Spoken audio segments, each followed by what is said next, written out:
Hello survivors and welcome back to this week's devlog. Sorry I haven't uploaded in a while, but I've been really busy. I have been working on Riverwood in my spare time and the devlogs do take a little while to make. So I've decided to cut back a little bit on the production of the devlogs so I can get you some more content out on YouTube. So in future, once I've started updating the game, if I've done something small, I might just upload a 2-3 minute video in future just to show you what I've been working on when I have the time in the world of Riverwood. So without further ado, let's jump into this week's devlog because there's quite a lot to show you. Plus, for anyone interested, there'll be timestamps in the description showing you what I'll be showing off in this video and where you can click to see what you want to see. So number one, the first thing you've probably noticed if you've been following the past videos is the game looks a tiny bit different. That's because I've updated the shader. In the shader, I've put a nice specular layer, so you can see it more on the bunker up the top. In the past videos, the bunker looked quite 2D and quite flat. You couldn't really see the detail in the model. So now you have a specular and a shadow. So you have a shadow that casts onto the dark parts of the model, and you also have a specular on top. So if you look at the bunker, you can see that where the sun's shining down on it, you can see a nice little bit of specular design and a bit of shadow design. It just gives everything a little bit more depth. Plus on the character, the specular is turned off on the body, so he doesn't have any of the white specular on his body, but he does have it on his hat and his backpack, which gives it just that little bit more of a 3D look and less 2D. Let me know in the comments what you think of the new shader if you like it, and that's number one, the shader. Okay, so number two is the farming. So if we come here, we can do some farming. I'll pick up the pickaxe and come over to the rock. So as you see, we have the rock item in the game. Now you can farm rocks. Plus one thing to notice is in the top right corner you have your currency, which is your materials. As this game is set in an apocalypse, money will have no value. So everything you farm in this game will be used for trading or used to craft, or it's basically your currency. So you have wood, stone, metal, plastic, fiber and sand. So what you can do is use the sand to make glass, use the fiber to make rope, use the plastic to make bottles, or obviously the wood to make benches or boxes, and the stone to make different tools, and the metal to make tools as well, make loads of different items within the game. So this is all your currency, plus people will want to trade with you in the town of Riverwood. So when you're trading with people, they might want to trade metal, they might want to trade stone, depending on what they are. So if you maybe go to a blacksmith, he's going to want more stone or metal from you. You'll be able to trade in them items for different items you might need. He might have seeds you want, or he might have a tool you want. So yeah, you need to farm all your items, and that is your currency in this game. So to farm the currency, you need to have the right tools. So as you see, I've got a pickaxe. I can come over here, and these rocks have a health of 2. So after 2 hits, they will explode and hopefully spawn an item. So if I hit it once, as you see with each hit, you have a chance of gathering a small amount of material. So one hit, you see there, gave me 2 sand and 1 stone. And if I hit again, it might not give me. So yeah, it didn't give me anything, but it did destroy the rock and spawns another rock. I will show you what you can do with these rocks in a minute. So I'll just explode all of these and farm all of the rocks. So as you see that one there that I've destroyed, you do have a chance of it spawning 2 rocks. It's a very small chance, but it did spawn there. So you have a chance of every rock you destroy, it will spawn 1 rock item, plus a chance of either giving you materials or spawning a rare drop. At the moment, it just spawns another rock, but in future, it might spawn a bit of metal or an ore or something different. Let me know in the comments down below what you think a rare drop should spawn from destroying rocks. I'd really be interested to hear what you think. So let's carry on. Let's destroy all these rocks. So we have 1, 2, 3, 4, 5 rocks. And I will leave that there just for now. So that's how you farm rocks in Riverwood. The next thing to do is the scythe. So we can farm grass, and we also have bushes. So with the grass, you can walk through it and it doesn't get in your way. With the bushes, they're going to be like weeds or different bushes.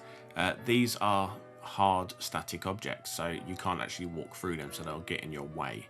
So you will need to destroy these to get through or make a path. As you see, they have a little bit of an interactive shader, so when you walk near them, they sort of interact with your character. But yeah, these are more of a hindrance, where the grass is a hindrance in the way of if I try to dig on the grass. So if I wanted to dig plots and there's loads of grass there, I won't be able to dig a plot because it's in the way. So if I put that down, I will need to destroy the grass. As you see, as I've destroyed that grass in the top right corner, the grass will give you some sort of fibre.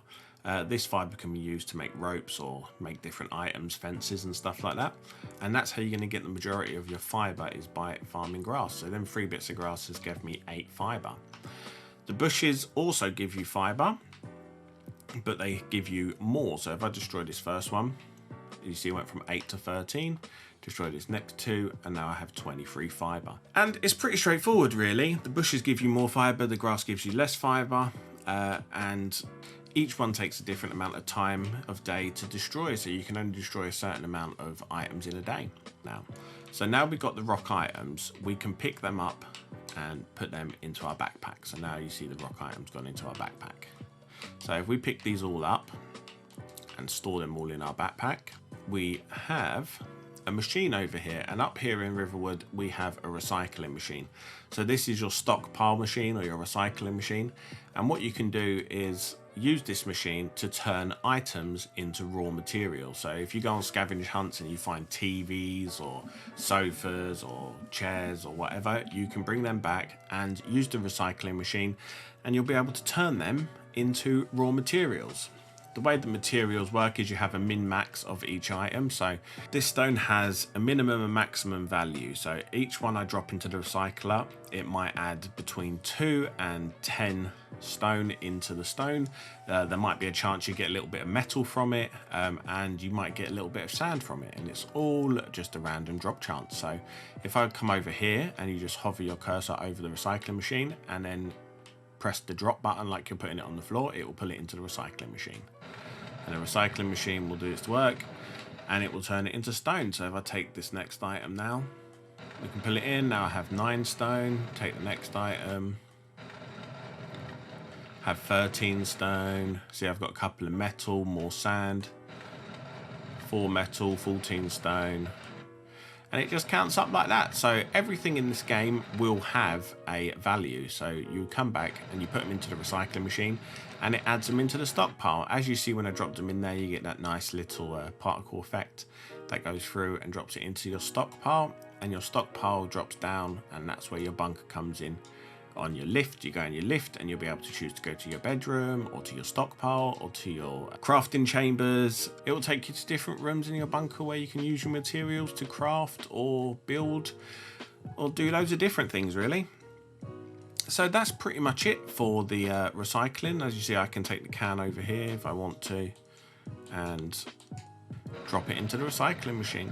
So I dropped that into the recycling machine. I got a little bit of metal for that and a little bit of plastic. So I got 1 plastic from the can, because aluminium cans have plastic in them. So yeah, that's pretty much the farming, and that's how you will get your materials within Riverwood. Let me know in the comments down below, guys, what you think of this system, of how you will farm and get materials. I'd be really interested to know what you guys think. Let me quickly restart the game because I want to show you one more thing with the farming, and then we'll move on. Okay, so I've just quickly restarted the game, and now the one thing I wanted to show you was, obviously when you have a tool in your hand, you can't pick up other items. So the way I had it was you needed to put the tool down, pick up the item, pull it in your backpack and pick the tool back up. So I realized that was a little bit of a tricky maneuver to do. So I have added a quick add to the game. So if you're holding a tool, you'll be able to put items. You can't put tools in your backpack when you're holding a tool. You have to put the tool away to pick up the next tool. That's just a simple gameplay mechanic, but you can pick up items. So if I want to put this rock into my backpack, I can come here and destroy more rocks. Just get a couple around. I can just hover over it and press the drop button and it will put that item into my backpack nice and quick. So it just makes the farming a little bit easier, a little bit faster. And that's it. See, I've picked up all them rocks now. I can put this back in my backpack and I have all these items simple. I am going to have a feature in future where you'll be able to come into your backpack and you'll be able to hover over the item you want and press a button, and then you can mark them for recycling. And once you've marked them for recycling, you'll be able to come over to the recycling machine and press a button, and it will recycle everything in your backpack that's marked for recycling as well. Just to make it a little bit more faster, you can just empty the items you want from your backpack into the recycling machine. Like I say, guys, let me know what you think of the farming down below. I'd be really interested to find out. And let's move on to number 3. So number 3 is the introduction of animals. I have now chickens in the game. Very simple AI at the moment. You'll be able to pick them up in the future. You'll be able to use your axe to kill them and use them for meat, or you can farm them and they will lay eggs for you. With the chickens, they have some simple AI where they'll just wander and peck at the ground or sit down for a little while. And they have a radius. If you come from behind, you'll be able to pick them up, but if I was to get too close, they will start running away. So they have a very simple AI at the moment. Little chicken in the game. I'm still working on this at the moment. There's going to be a lot more animals that you can farm. There's going to be goats and cows and horses, different things you can have, and you will be able to kill them for meat, or you will be able to farm them. So you'll be able to use them for, like, cows will be able to give you milk, goats will be able to give you milk, chickens will give you eggs. So you can either use them as a resource or you can use them as meat. So yeah, that's number 3. That's chickens. They run away from you. They have collision detection. So if they were to walk into walls, they will turn around, and nice and simple. I'm not actually using the nav agent in Unity. I am using a custom script that controls the way they walk around and where they go. But we'll move on to number 4. Okay, so on to number 4, and number 4 is melee attacks within Riverwoods. So in previous videos, you see I showed you if you use a tool, you can come up and you can kill zombies by exploding their heads or popping them in the head or hitting them. Now, if you don't have a tool, you can press the left trigger and you will go into twin stick mode. Once you're in twin stick mode, you can walk up to the zombie, and if I press the right trigger, I will do a melee attack and it should kick him. It won't kill him, but I'll be able to kick him. And you can now kick zombies around the map. They'll have a random timer how long it takes him to get up. Once he gets up, he'll start following me. But if I come here, I try and kick him again, and you can just kick the zombies about, which is actually pretty fun. I still need to work on some of the animations, like the getting up animation. There's still, oh, he grabbed me, and I can kick him, and he'll go flying around. Yeah, so I still need to work on a bit of the animation. How they get up off the floor and how they land, but it's quite fun to do at the moment. I quite enjoy walking around just kicking the zombies. See, he went stumbling over there and hit the floor. Just kick him about. Sorry, I'm getting quite sinister there. Yeah, so that's number 4, kicking zombies in Riverwood, just to give you that little bit of extra time to get away. Obviously, if there's multiple zombies, it's not going to be as effective. So you need to watch your back, and they do have a chance of grabbing you because the kick has a little bit of wind up. So if their wind up's faster than your wind up, they will grab you. Okay, so on to number 5. This is something I've been working on the back end for a little while, and it's the build mode. So in Riverwood, you can now build decorative items and buildings and stuff like that. Haven't implemented buildings yet, and I haven't implemented utility items, but I do have a couple of decorative and fences that you can build. So what you do is you hold the Y button, and if you see in the bottom right corner, you have the little hammer. If you hold it for about a second, it will put you into a bit more of a bird's eye view, and you get this nice little hammer.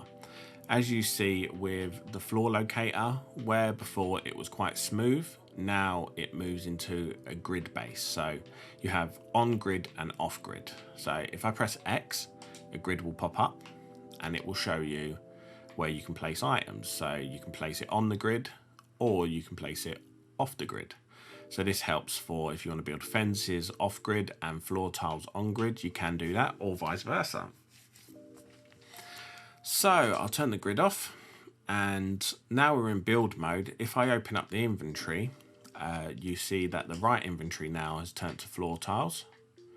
We're going to have the down inventory, which is fences. I don't have the art, but I do have a fence implemented. And if I hold the left, this is going to be utility, things like torches and campfires you can build. And up will be your building, so you can build like beehives or chicken coops and stuff like that. This is something I'm working on at the moment, which I will show you more in depth build mode in the next devlog. So let's start building. So the first thing we'll do is we'll build some floor tiles. So now we're in floor tile mode. I'll open up the grid, and you can see the grid on the floor. We can come over here and press the right trigger. Oh, I built it off grid. I don't want to do that. So I can press the left trigger and it will delete the item. So come here now and build some floor tiles. Just some nice decorative items around in the game. So that's how we build floor tiles. So if I come over here, I'll come into this mode, this grid, and build some floors. Now I've built some floors, I'll go into the fence tab, and now here it says bark and rope fence. Spice up your farm with this amazingly cool bark fence made from raw pine and rustic rope. In the future, these items will cost you materials. That's not implemented at the moment. So you can build as many as you want, but this is where the farming comes in. You'll need fiber and wood and stuff to build these items. So now I'm in the fence mode. So what I can do is click in the right stick and it will change the rotation of the fence. So as you see, you can build it off grid or on grid. And I want to build the fence around these floor tiles. So you come here, have it on grid, and just he'll hammer and build a little fence. Click the right stick, hammer, build a little fence. So there we go. It's a nice simple way you can build fences. The one thing working in build mode in the grid is that everything kind of just fits nicely. So if I come out of build mode now, I can turn it off by holding Y and it will go back into normal mode. Press X to turn the grid off. So say I want to dig crops, but I don't want to dig them under the fence or around the fence. What I can do now is, if you look in the bottom right corner, the build mode has turned to grid mode. So if I press Y, when you're holding an item, a farmable item, you can turn the grid mode on and off. So you have free mode and you also have grid mode. So this means I can build crops perfectly within the boundaries of the fences. So if I want to just dig some crops, I can put it into grid mode and I'll be able to dig 4 crops in here. Or if you wanted to do it freehand, you can come here and dig some a bit smoother. So if you want to put them in the middle, it's completely up to you. You have the choice. So as you see there, I've only got the room for 3 because I haven't dug them quite in the right place. And that's pretty much it for what I want to show in this video. Build mode, crops, grid mode, chickens, zombie kicking, yeah, farming, and recycling machine. So let me know down in the comments what you guys think. I'd be really interested to see what you guys think about the farming and build mode and everything like that. All your comments really help the development of this game. Plus, don't forget to go over to Twitter and Instagram at Riverwood Game, where you can follow me. I try to update daily there with little things I'm doing on the game. If I've worked on the game, then I'll put an update at the end of the day. But sometimes life takes over and I don't get to work on it every day. So yeah, leave your comments and your thoughts down below. It really helps. And you can help me develop this game by leaving them comments down below. And don't forget to like and subscribe. Tell all your friends about this. Anybody you know that likes farming games, let them know about Riverwood. This game will be coming out sometime in 2020 as an early access or something along the lines there. I don't think it's going to be fully finished, but I do want to get it into people's hands this year. Thank you guys for watching this episode of Riverwood, and I'll see you next time. Peace.